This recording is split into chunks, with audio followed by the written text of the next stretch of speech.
Halo pemirsa Jember 1 TV, bagaimana kabar Anda pada hari ini? Semoga senantiasa dalam keadaan baik dan sehat. Amin. Pemirsa, kembali lagi bersama saya Prima Kinki, tentunya dalam acara Bincang Sehat pada edisi hari ini.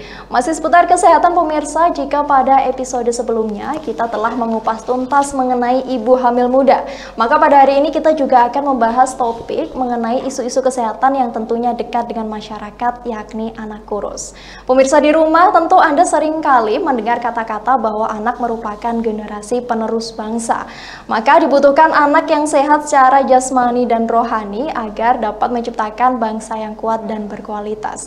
Namun masih sangat disayangkan sekali pemirsa bahwa Kementerian Kesehatan Republik Indonesia pernah memperkirakan bahwa kasus jumlah balita dengan kondisi tubuh kurus sekali menurut tinggi badan atau wasting akan meningkat 15% atau 7 juta anak mengalami wasting tersebut dikarenakan pandemi COVID-19.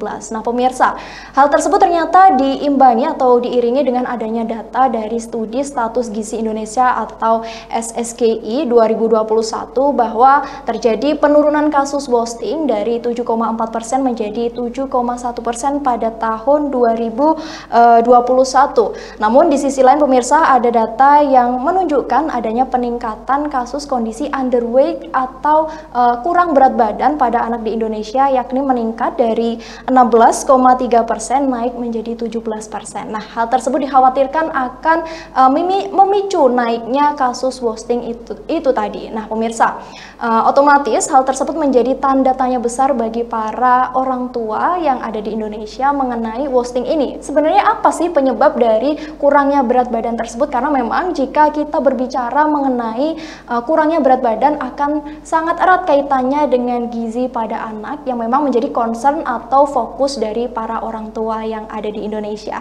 Nah pemirsa, untuk membahas hal tersebut lebih lanjut, hari ini saya tidak sendiri. Hari ini saya sudah ditemani oleh salah seorang dokter, yakni Dr. Firsti. Beliau adalah dokter umum di salah satu puskesmas yang ada di Jember. Untuk itu izinkan saya untuk memperkenalkan beliau. Halo, selamat siang dokter. Halo, selamat siang Mbak Prima. Bagaimana kabarnya dokter hari ini? Puji Tuhan, sehat.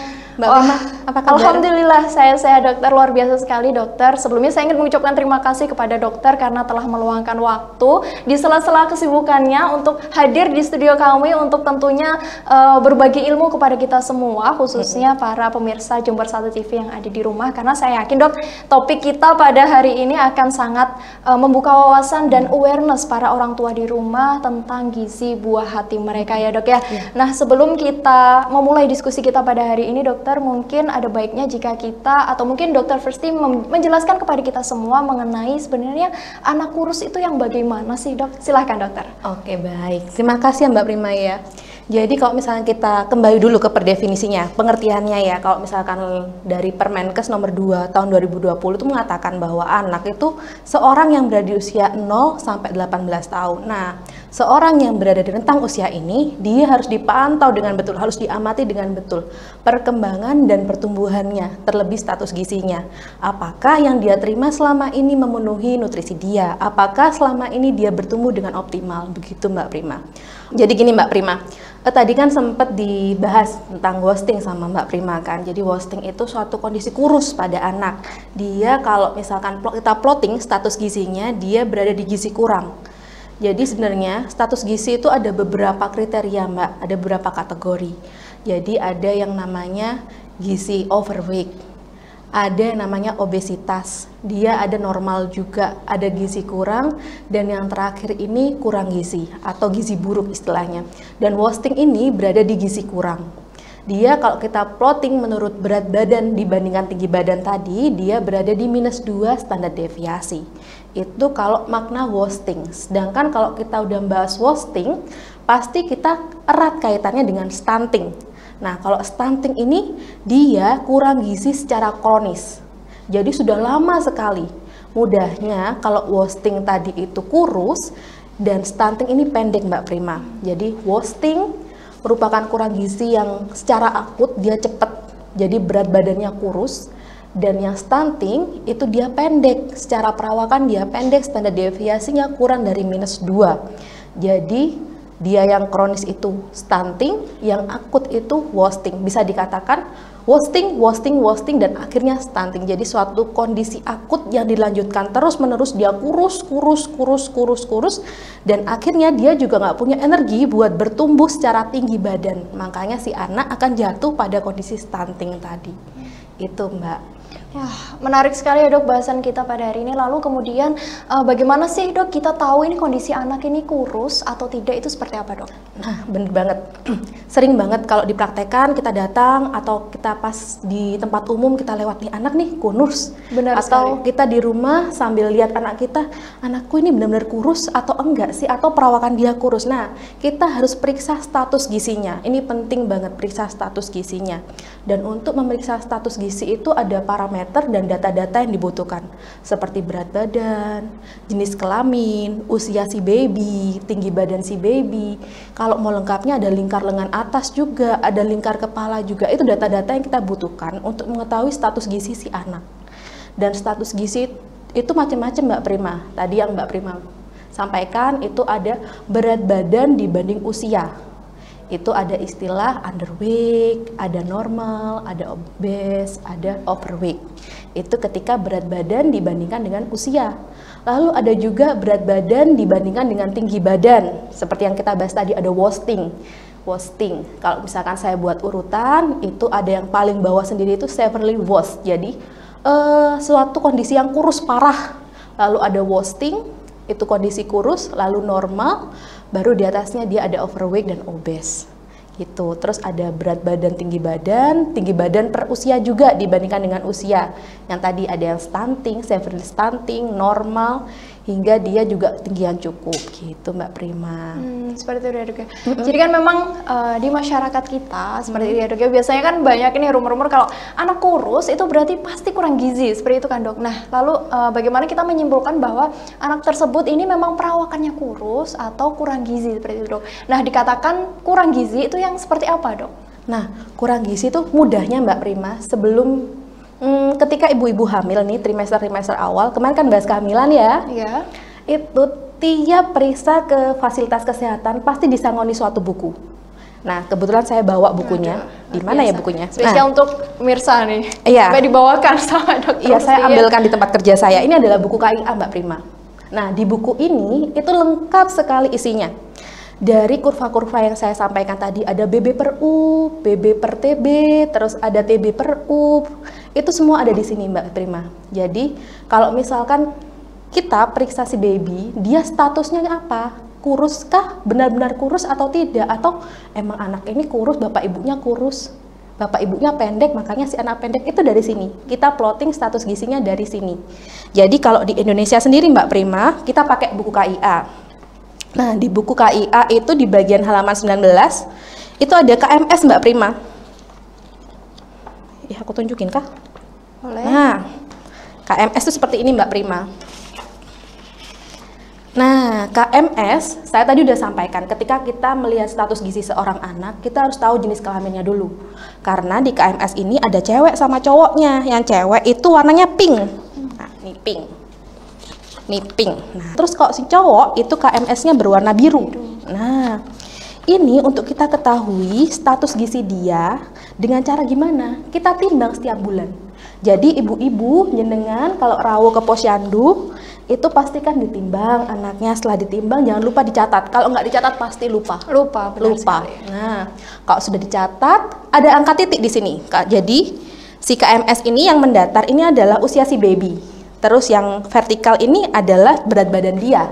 Nanti ada titik temunya, kita plotting berat badan dia di situ. Nah, kita tinggal buat garis di situ. Gimana status gizinya dia? Oke, dia tumbuh optimalkah? Tumbuh tidak optimalkah? Kita akan kelihatan di sini. Itu yang pertama. Yang kedua, selain si KMS, itu juga ada kurva dari WHO 2006. Yang tadi kita bahas BB per TB, BB per U, TB per U, itu juga ada di sini. Jadi kita tinggal pastikan pada saat pemeriksaan, pada saat posyandu, yang diisi bukan hanya lembar ini, tapi juga lembar yang dari WHO. untuk kita ketahui perkembangan anak kita. Di situ kita baru bisa melihat, oh si anak ini benar kurus nih, dia wasting ternyata. Oh si anak ini benar-benar stunting. Harus segera kita catch up, harus segera kita kejar, harus kita segera perbaiki. Gitu Mbak Prima. Wah, luar biasa dok. Nah kemudian dok, saat anak kurus nih, apakah pada saat sudah ditentukan wasting itu ada tanda-tanda lain selain kurus dok? Mungkin dia lemah atau seperti apa begitu dok? Nah, kalau misalkan kita udah bilang dia wasting, dia kurus, kita plotting tadi berat badannya dia harus kurang dari -2 standar deviasi. Jadi pakai plotting yang ini ada cewek cowoknya juga. Nah, kita plotting dia harus benar-benar -2. Itu, cuma itu aja. Tapi kalau udah jatuh ke kondisi gizi buruk, ada beberapa kriteria. Pertama, misalkan lingkar lengan atas dia itu kurang dari 11,5. Dia sudah edema. Edema itu bengkak Mbak Prima. Jadi kalau misalkan kakinya kita pencet, kita kayak mencet mangga gitu, dia nggak bisa kembali lagi. Itu edema. Berarti dia udah jatuh di kondisi kurang gizi, udah jatuh di kondisi gizi buruk. Gitu. Itu harus segera kita selamatkan. Kita harus segera perbaiki. Kenapa? Kok harus segera? Karena kalau udah kondisi kayak gitu nih, buat bertumbuh aja dia kurang energi, apalagi buat berkembang, buat berjalan. Padahal kalau misalnya kita lihat usia-usia segitu kan banter-banternya berkembang kan ya Mbak Prima ya. Golden age ya dok ya. Yes. Luar biasa. Golden period. Iya, golden period. Nah kemudian kapan sih dok kemudian para orang tua ini harus segera memeriksakan anaknya ke fasilitas kesehatan mungkin? Atau memang ketika orang tua yang khawatir, oh sepertinya anak ini kurus, kita bawa saja ke dokter atau bagaimana dok?